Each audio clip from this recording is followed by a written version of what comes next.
Nicodemus could have easily hidden behind the fact that he's educated. You ever meet people that are very highly educated? They're brimming with pride. I've been to this school, got an MBA from here, got MA from here, got a Ph.D. from here, got a Ph.D. or a degree of psychology, doctor of psychology from here. And then you can see it. And they feel so secure. I'm not knocking education. I'm a schoolman. I remember when I was 16, I started college, and when I was 20, I graduated my first degree in engineering, mechanical engineering, and I'm brimming with pride. I got the stuff. And there were some Christians on my campus that kept on sharing their faith with me. I just ridiculed them, laughed at them. Hey, you guys don't know what you're talking about. Because I would read books on Plato and Socrates and Kant and Dante and Aristotle and trying to fill up with my mind with the mystics. What do the great thinkers think about life? Because I was searching. And then these Christians kept on talking about their faith, and I kept on rejecting them and rejecting God and said, there is no God, and you guys are duped, and don't try to suck me into what you're duped by. You guys do what you do your thing, I do my thing. And this one girl, she wouldn't take rejection. She just kept coming after me. And then she had the audacity to invite me to church. I gave every reason in the book. I got to wash clothes. I have to study. I have to think about studying. I have an exam 5 years from now. I'm studying. And I gave up whatever reason.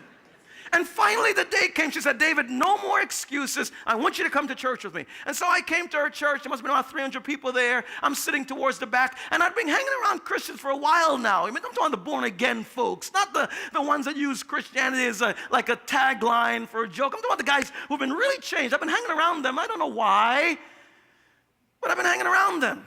I think God had a hit out on me or something. Because everywhere I went, the Christians kept on coming up to me, trying to share their faith with me. I went to the YMCA to lift weights one day, and here I'm doing some bench pressing. Got the barbell on, I'm laying on the bench, I'm pushing it up, and this big guy walks into the gym. He says, hey man, do you want me to spot you?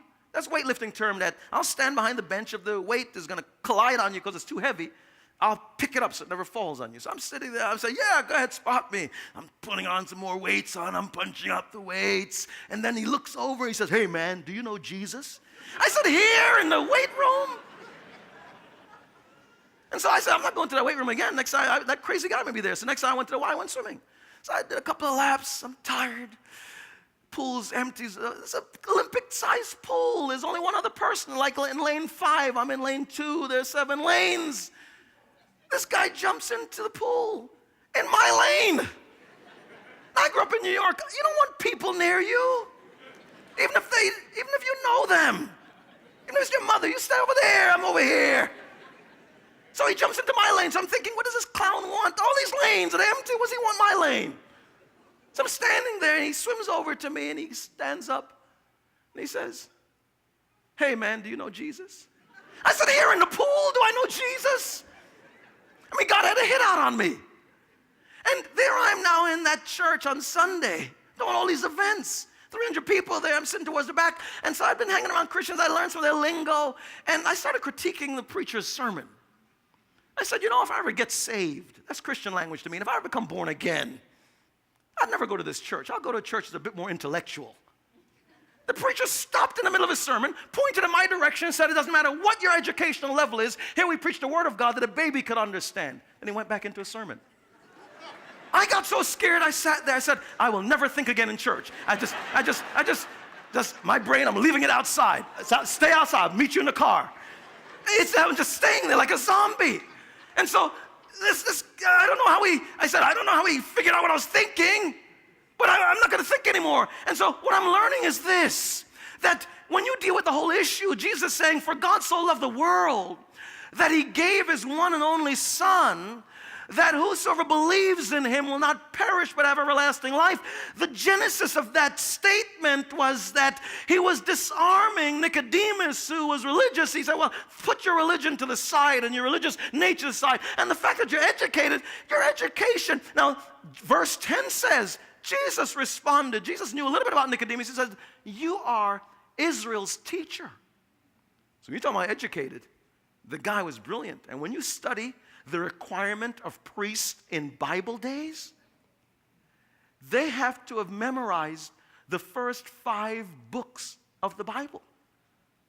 Back then it was just the Old Testament. The Pentateuch, Genesis, Exodus, Leviticus, Numbers. You didn't know I was quizzing you. And Deuteronomy. And when you look at those books, those are big books. They're not like 2 pages each. I'm doing big books. They have to memorize them, and many priests not only memorize the Pentateuch, they also memorize the poetic books, Psalms, Proverbs, Ecclesiastes, Song of Solomon. I mean, these guys, they were heavy guys. I mean, I'm struggling memorizing the shortest verse in the Bible. Jesus wept. But these guys are very academic. And so Nicodemus could have easily hidden behind, I am educated. What do you mean I need to have this experience? How can this be? Jesus said, look, flesh gives birth to flesh. Spirit gives birth to spirit. In other words, your parents gave birth to you, but God needs to give birth to you by you inviting him into your life. I mean, in February of this year, I don't know if you've read it, in the Houston Zoo, the giraffe gave birth to a baby giraffe, 6 feet, 2 inches tall, 139 pounds at birth. And you women complaining about you had a big delivery, you need to quiet. But I want you to see, the idea was that Nicodemus was educated, but just because you're educated doesn't mean you understand spiritual things.